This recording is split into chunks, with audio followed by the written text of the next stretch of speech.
Is it only men that make will? No. Women also make will for their children. Well, not for the husband. Not for the husband. Yes. Why? Is it only men that make will?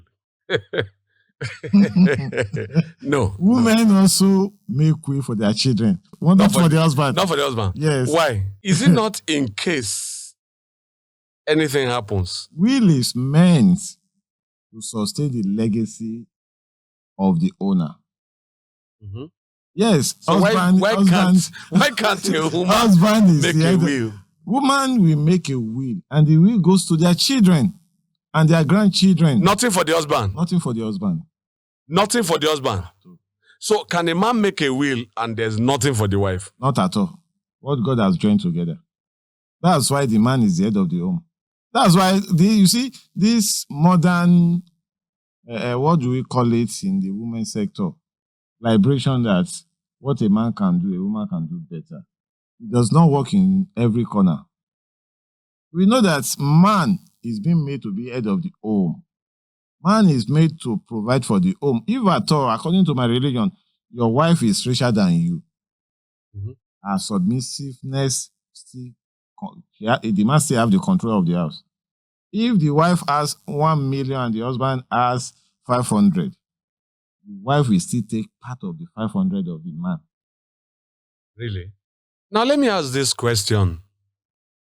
All men, most men, many men make their wives next of kin.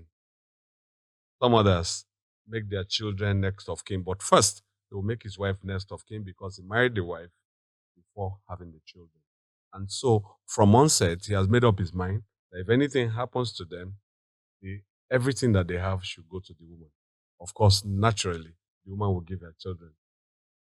Has there been any instance where women make, even in paperwork, make their husbands next of kin? Let me first go back to a point you made that most men, many men, make their wife king. Not most men. Oh, it's not? It's not. There are some set of men that prefer to make even their last born next of kin. Yes. Reason being that they look at the seriousness of their children. It's not all the children that are serious. They will look at the one they believe that can undo their assets, that can undo the legacy he's leaving behind and make such a person. They said that the firstborn, if we just pick from the random of the children. But some, most of the time that people have a next of kin written on their certificate, it's an earlier time than even a last born. Yes. So who comes first at that time? Is the woman, is the wife, but don't be surprised, they later change it. Immediately they start having children, they later change next of kin to one of the children. Or whomever they desire. Or whoever they desire. Depends on the reaction of the wife to the man. You know, we men swallow a lot of things that there are a lot of things that we cannot express out. So if she begins to change over years and over time, the man should also think about how life after death. Okay. There's life after death. The life after death are the children. Okay. The man labored. I did a program in Lagos. I said, succession of any businessman begins from the home. Whatever the path the woman wants their children to go is where they will go. You can see the power. Meaning that from there, if, for example, I have a business and out of my many children is one that is so passionate about my business. That one that is so passionate about my business is the person that will go for my business legacy. Really? Yes. Not the eldest? It's not the issue of the eldest.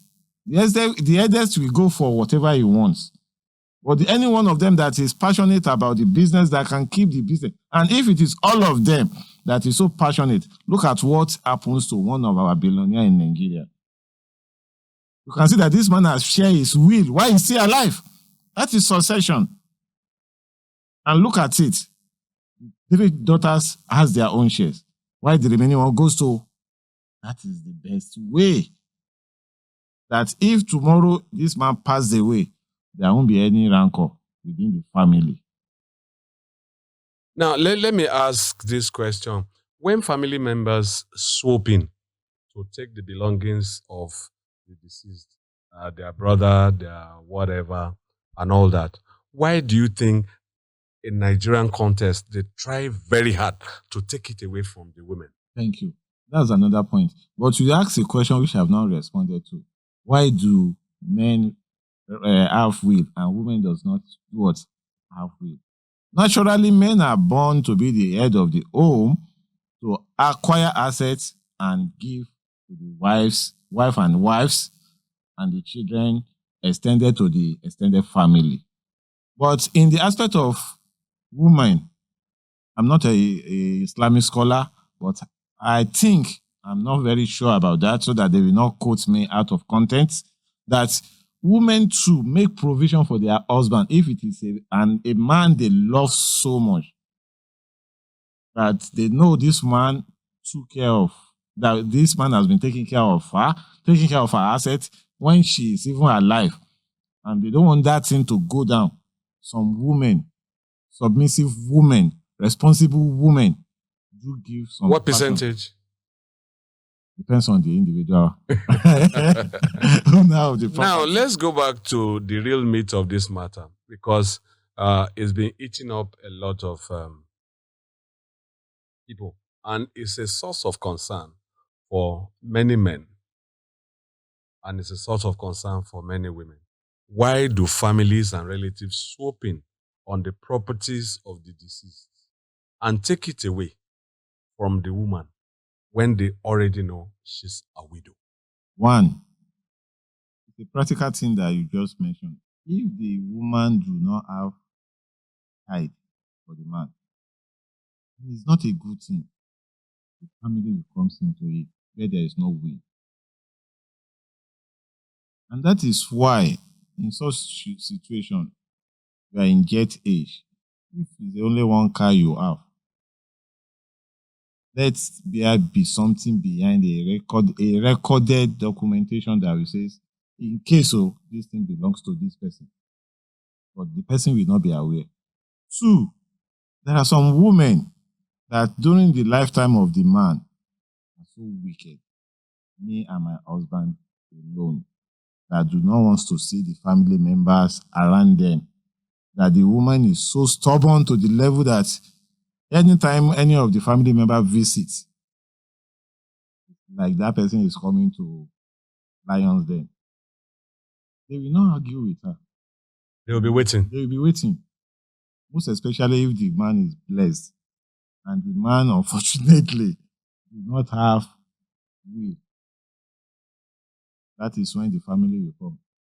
And if it happens, such a man is a polygamous person, the family will support the most submissive and respected wives against whether the first or the middle. That is not a welcoming wife when the man was alive. So, what's your advice to women at this point?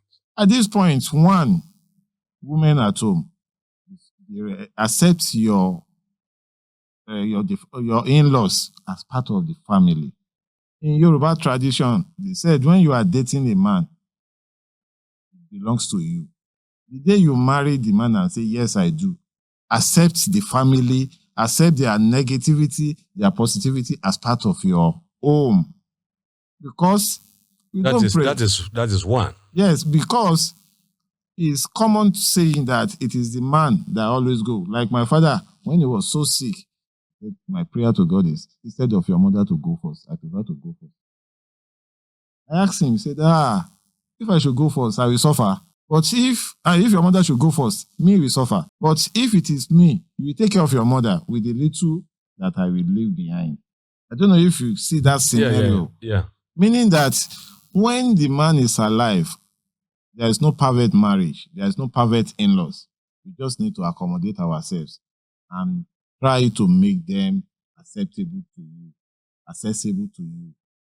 Be diplomatic in handling things, because table turns So it's not a matter of me and my husband. It's not a matter in Africa system. It's not a matter of me and my husband. But that is what is obtainable. That's what is because obtainable of this now. Western world coming into our system. Africa will always be Africa. You lived in abroad for years. Come back to Nigeria. You have to adapt to the system we have. And if eventually you said, no, this is my husband's house, this is my something's house. Hey. But the young women of these days first ask a question before they even enter a marriage. You have a family. You have family.